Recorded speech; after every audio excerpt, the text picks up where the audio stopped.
नमस्कार, बिहार मिथिला न्यूज़ में आपका स्वागत है। मैं हूं मनोज। पेडिकॉन 32 कितना अच्छा कार्यक्रम था जिसे देश और राज्य के कई ऐसे वरीय अनुभवी डॉक्टर जिन्होंने यहाँ वर्कशॉप में बच्चों के ज़िंदगी और मौत से बचाने की जानकारी दी और उसका ट्रेनिंग दिया, लेकिन ये पेडिकॉन 32 साजिश 32 बन के रह गई। हम बता दें डॉक्टर ओम प्रकाश से जिन्होंने इस पूरे कार्यक्रम पर अपनी पूरी तरह साइंटिफिक ट्रेनर से लेकर के इन्होंने कई तरह के काम किए और आज इस लगातार इस कार्यक्रम को चलाने का हमारा मंशा ये है कि जनता के बीच सही तथ्य जाए। स्वागत है। क्या लगा ये पेडिकॉन 32 इसको साजिश 32 क्यों बनाया गया? नहीं, देखिए, साजिश 32 कुछ ऐसा हमको लग नहीं रहा है और ये एक साइंटिफिक प्रोग्राम था। इसमें वैज्ञानिक तथ्यों का आदान प्रदान होता है, लोगों को सीखने का मौका मिलता है और इस स्तर पर ये पूरी तरह सफल भी रहा है। कुछ स्थानीय चीज़ें जो कि दुखद कह सकते हैं उसको, कुछ लोगों के द्वारा हो गई हैं, हमें भी उस बात का दुख है, लेकिन इसके चलते इसकी गरिमा पर कोई असर नहीं पड़ा है। 32 पेडिकॉन एक ऐतिहासिक पेडिकॉन था। इसमें एक साथ 5 वर्कशॉप और कई वर्कशॉप कई साल बाद बिहार में आयोजित किए गए थे। तो इसमें ये कि डॉक्टर ही कैसे आरोप लगा रहे हैं? डॉक्टर सलीम अहमद कह रहे हैं कि साजिश के तहत हमें फंसाया जा रहा है, कुछ राजनीतिक चली गई है। तो ये कहाँ से बात आई और क्यों आई बात? मुझे नहीं पता कि डॉक्टर सलीम अहमद ऐसा कुछ कह रहे हैं। एक न्यूज़ क्लिप मैंने देखा जो वहाँ पर उनकी दरभंगा डीएम से मिले हैं। हाँ, उनकी पत्नी मिली हैं और उन्होंने इस बात को डीएम से गुहार लगाई है कि उनके पति सलीम अहमद जो हमारे इस प्रोग्राम के ऑर्गेनाइजिंग सेक्रेटरी थे, निर्दोष हैं। और मेरी नज़र में भी सलीम पूरी तरह निर्दोष हैं, क्योंकि वो एक ऑर्गेनाइजिंग सेक्रेटरी थे और सारे काम लोगों में बंटे हुए थे। जैसे कि मेरे जिम्मे जो काम था, 2 मुख्य कार्य थे, एक वर्कशॉप कराना, एक सेवेनियर और एब्स्ट्रैक्ट बुक निकालना। तो ये 2 काम पर मैं कॉन्सेंट्रेटेड था। ये बात ज़रूर है कि ऑर्गेनाइजिंग सेक्रेटरी के जिम्मे पूरे कार्यक्रम पर नज़र रखने की होती है, लेकिन उनको अपने टीम पर इतना ही ज़्यादा विश्वास था कि उन्होंने जिसको जो काम सौंपा मान लिया कि वो काम बहुत अच्छे से हो रहा है। अब इसमें कहीं पर कोई चीज़ भूल चूक हो गई है तो इसके लिए सीधे सलीम को जिम्मेदार ठहराना सही नहीं है। तो एक चीज़ ये पूरे लोग देखे वीडियो में कि किस तरह हुआ, कैसे आया शराब गिलास में रह करके, फिर सलीम उठते हैं, जो वीडियो लेता है उसको कहते हैं कि चलो अंदर। 18 घंटे वीडियो फिर रहता है, फिर उसको क्लिप से जोड़ा जाता है। तो ये वास्तविकता जनता जानना चाहिए, आखिर ऐसा क्या उचित है? ये आप डीप फेक वीडियो सुन ही रहे हैं और मैं खुद मीडिया क्रेजी में इस जो हमारा जो डिजिटल ये है इसका मैं क्रेजी रहा हूँ। मुझे अच्छे से पता है कोई भी चीज़ को कैसे प्लांट किया जाए। ये अगर किसी को मुझे बदनाम करना है तो मैं आराम से कर देता हूँ और मैं आपके सामने अच्छे से बता दूँ। सवेनियर जब छापता हूँ, अगर कोई आदमी नहीं है, कोई कहता है कि नहीं मेरा फ़ोटो होना चाहिए, तो और मैं आपको दिखा दूँ। वो एब्स्ट्रैक्ट बुक मेरे साथ में नहीं है, मैंने उसमें 3 नहीं 4 बैठे हुए थे। सलीम साहब बैठे हुए थे, रिजवान साहब बैठे हुए थे, अरविंद जी बैठे हुए थे और केन मिसाई बैठे हुए थे। लेकिन वो मेरे एब्स्ट्रैक्ट बुक में वो फ़ोटो चाय पर चर्चा करके जो छपी है उसमें मैंने रिजवान साहब को नहीं दिखाया क्योंकि वो कमेटी में थे ही नहीं। तो ये बहुत आसान है आजकल फ़ोटोशॉप डीप फेक जो है, इसके कारण से वो पूरी तरह से हमारी नज़र में, मैंने कहीं एक आध जगह देखा है न्यूज़ चैनल पर, हमको तो पूरा विश्वास है कि वो पूरी तरह से दिग्भ्रमित करने वाला, बदनाम करने वाला, चिकित्सकों से जो बारिश लोग हैं उनके द्वारा तैयार किया हुआ एक षड्यंत्र के तहत किया हुआ।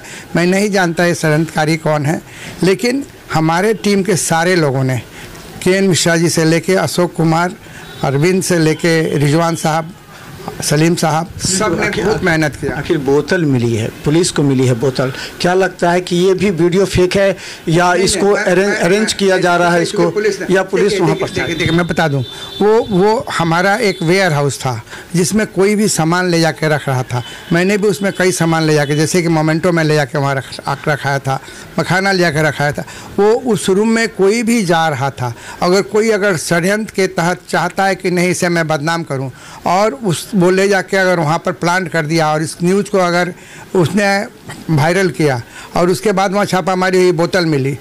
वो रूम ऐसा रूम था जो किसी का भी रूम नहीं था, वो एक वेयर उस रूम में खाते हुए का सीन है, वो लोग डॉक्टर वहाँ से उठे हैं, फिर उसको निकाला, डिब्बा से निकाल के बोतल रख करके वीडियो, वो आप उसको फॉरेंसिक लैब से उसका आने दीजिए सत्यापन। वो किसी भी तरह डीएम साइज के गेस्ट हाउस का वीडियो नहीं है। वो उसको छत से आप देख लीजिए, उसके दीवारों से देख लीजिए, वो किसी भी तरह से डीएमसीएच के गेस्ट हाउस का वीडियो नहीं है। मैं दावे के साथ कह सकता हूँ, मैं आराम से उस रूम में कितनी बार आता जाता रहा हूँ, उस रूम का वीडियो है ही नहीं। हाँ, ये बात मिला वहाँ ना, नहीं तो मिला। जो छापामारी के दौरान वहाँ बोतल मिली है, छापामारी के दौरान जो बोतल मिली है, वो मुझे प्रतीत होता है किसी ने षड्यंत्र के तहत उसको जाकर रखा वहाँ और फिर सूचना दे दी पुलिस को सूचना दी होगी। क्योंकि हम तो इतना जानते हैं, बावजूद इसके कि हम लोगों की जान बचाने के लिए अपना जी जान लगाए रहते हैं, फिर भी हमारे प्रति समाज में एक खास तरह की धारणा। राजनीति तो हुआ ही ना, राजनीति साजिश तो हुई से जो भी कहें, हम इसको बोतल रख करके इसको दुर्भाग्य मानते हैं, हम इसको पूरी तरह दुर्भाग्य मानते हैं। ये एक पेडिकॉन जो हुआ है भूतो न भविष्यति, और इसमें सलीम, अरविंद, रिजवान, केएन मिश्रा, अशोक कुमार, बाकी जो विनीत, कामोद, ये अमृता, इशरत, सारे लोगों ने जी जान लगाया था। इसमें दो बात सामने आई, डॉक्टर अमृता भी नाराज थी, उनको जो पद चाहिए था वो पद नहीं मिला, वो वहाँ पर एक्सेप्ट नहीं किए। बिल्कुल। जो रिजवान हैदर वो भी नाराज चल रहे थे, उन्होंने भी कहा कि जो जिस तरह खाने के सामने उनको कहा गया कि आप नहीं हैं, उन्होंने प्लेट छोड़ करके चले गए, वो नाराज थे। नहीं, आप जिस घटना की चर्चा कर रहे हैं उस समय आप भी थे। देखिए, वर्कशॉप के लिए हम सिर्फ कैंडिडेट के पैसे से उनके खाने का इंतजाम किया जाता है, कोई बड़े पैमाने पर इंतजाम रहता है, 40 प्लेट का इंतजाम रहता है। इसीलिए अगर उसमें से कुछ दूसरे लोग प्लेट उठा लेंगे तो हमारे कैंडिडेट जो उसके प्रतिभागी हैं, जिनके लिए खाना इंतजाम किया है, उनको खाना नहीं मिलेगा। हम अगर किसी ने भी ना समझी में, हम लोग क्या, मैं बाहर में जाता हूँ कॉन्फ्रेंस में, वहाँ पर कोई अगर वर्कशॉप चल रहा है, जिन लोगों का उसमें रजिस्ट्रेशन है सिर्फ वही खाना खाते हैं, बाकी लोग अपना टिफ़िन खोल के खाते हैं। दरभंगा में मैंने एक देखी है कि अगर कहीं भी किसी कार्यक्रम में खाने का इंतजाम है तो हर आदमी सोचता है कि मैं भी जाके क्यों नहीं खा लूँ। खाना कोई बहुत महंगा नहीं था, 350 रुपये प्लेट के हिसाब से मैंने जमा किया था। लेकिन आप समझ सकते हैं कि इतने बड़े वर्कशॉप के लिए जो बाहर से हमारे ट्रेनर आते हैं, उनके एयर फेयर का इंतजाम, उनके ठहरने का इंतजाम, बाकी इसमें इस्तेमाल होने वाली अन्य चीज़ों का इंतजाम पर पैसे खर्च होता है। और ये कार्यक्रम हमारे आईएपी के सेंट्रल से गाइड होता है। हम जितना पैसा लेते हैं उसी में मुझे करना होता है सारा काम। तो कितने डॉक्टर्स थे जो पार्टिसिपेट किए थे? देखिए, हर वर्कशॉप में अलग अलग संख्या थी और वो संख्या सीमित थी, उससे हम एक ज़्यादा नहीं ले सकते। 500 के आसपास नहीं, जैसे वर्कशॉप जैसे हुआ, जिस वर्कशॉप में आप चर्चा कर रहे हैं प्लेट वाली बात, वो वर्कशॉप में 36 प्रतिभागी थे। वैसे ही 40 प्रतिभागी बीएलएस में थे। ये जो आईपीएलएस वाला, जिसमें कि जिस प्लेट वाली घटना की आप चर्चा कर रहे हैं, उसमें 36 प्रतिभागी थे और 6 ट्रेनर थे, 42 आदमी थे। मैंने अपना प्लेट नहीं जोड़ा था क्योंकि मुझे नहीं खाना था। हमने 40 का इंतजाम किया था, 1-2 ज़्यादा बढ़ सकता था। वैसे ही एक चीज़ और इस पे सवाल है, आप पर भी आरोप लगे कि आपने मीडिया का काम आपको देखना था, हर एक वर्कशॉप का कार्यक्रम को मीडिया तक पहुंचाना था, उसकी स्क्रिप्ट देनी थी, वो उसमें आपने फिर बाद में नहीं लिया, सब लोग आप पर डिपेंड हो गए। तो प्रवक्ता तो होना चाहिए, इस घटना के बाद भी कोई पेडिकॉन का प्रवक्ता होना चाहिए जो आ करके मीडिया में बताता ये सारी बातें फेक है, ये झूठ है, फंसाया जा रहा है। किसी ने नहीं की। डॉक्टर सलीम भी घर के अंदर छिप गए और अंदर ही अंदर वो अपना काम कर रहे हैं। तो एक तो प्रवक्ता होना चाहिए ना पेडिकॉन का। देखिए, ये यहाँ पर 19 साल बाद एक कार्यक्रम हो रहा था। मेरे अशोक जी और एनपी गुप्ता के अलावा किसी को इस तरह के कार्यक्रम के आयोजन का अनुभव नहीं था और शुरू में ही इन लोगों ने इसको इतना बड़ा आयाम दे दिया। किसी बिहार पेडिकॉन में बिहार से इतने ज़्यादा लोग पार्टिसिपेट कर रहे हो, ये पहली बार हो रहा था। इस कारण से इन लोगों को ये अंदाज़ा नहीं था कि सबका इसमें इंटरेस्ट होगा, मीडिया का भी इसमें इंटरेस्ट होगा। तो ये लोगों को लगा कि नहीं, हमें सिखाना है और अपने काम पर कंसंट्रेट कर गए। मीडिया के लिए कोई इंतज़ाम नहीं हुआ था, ये मेरे नॉलेज में है। हाँ, मुझे कहा गया था ज़रूर कि आप मीडिया देख लें। मैंने अपनी अति व्यस्तता, क्योंकि 5 वर्कशॉप को ध्यान में रखना, जो आपका सेवेनियर और एब्स्ट्रैक्ट बुक छापना, इसको देखते हुए मुझे बिल्कुल लगा था कि मैं ये काम करने में पूरी तरह अक्षम हूँ, क्योंकि उसके लिए सारी जितने भी कार्यक्रम होंगे सबकी जानकारी रखनी पड़ती है।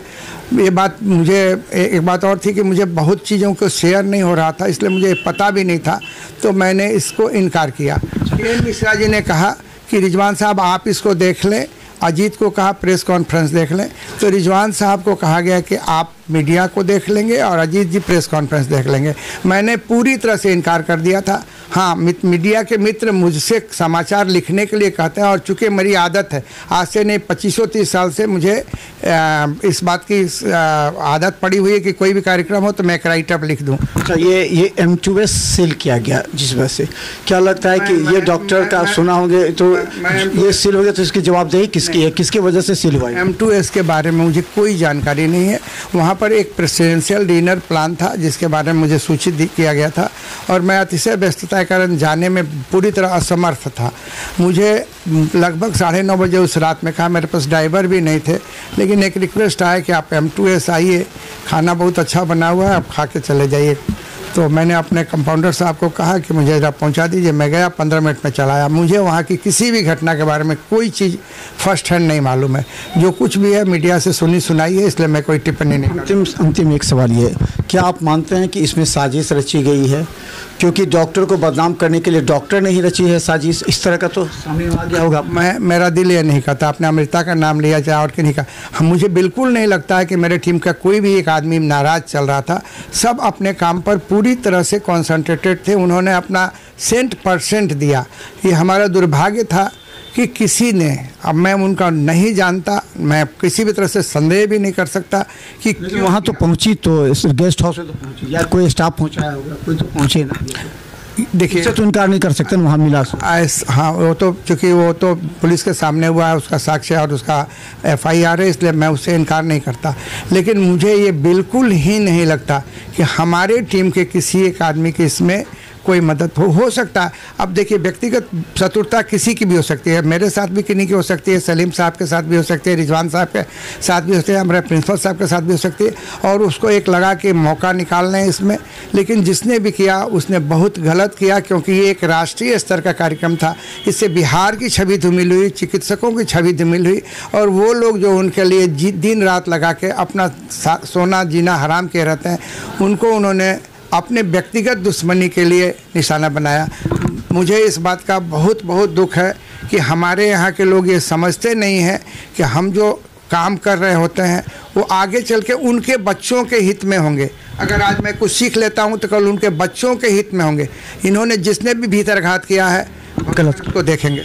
चलिए हम बता दें, देखिए कार्यक्रम बहुत अच्छा था। इस कार्यक्रम का उद्देश्य सिर्फ ये था कि दरभंगा ही नहीं, बिहार में जितने शिशु विशेषज्ञ हैं उनको बच्चों की जान बचाने के लिए किस तरह से, अगर एक बच्चा लावारिस स्थिति में सड़क पर मिलता है या कहीं अचानक पहुंचता है तो उसे कैसे ICU में भर्ती कराया जाए, कैसे उसकी जान बचाई जाए, इस वर्कशॉप का उद्देश्य था।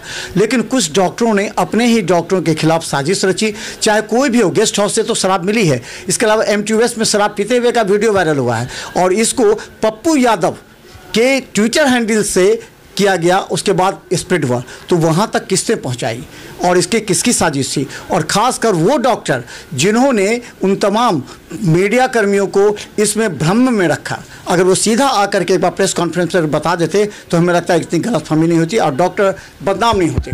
लगातार हम आपको दिखाते रहेंगे, क्योंकि ये खबर बहुत महत्वपूर्ण है, क्योंकि सिर्फ डॉक्टरों की बदनामी नहीं हुई बल्कि आम जनता की भावनाओं को भी ठेस पहुँचा है। देखते रहे बिहार मित्र न्यूज़। यूट्यूब में सब्सक्राइब कीजिए GTPL और सिटी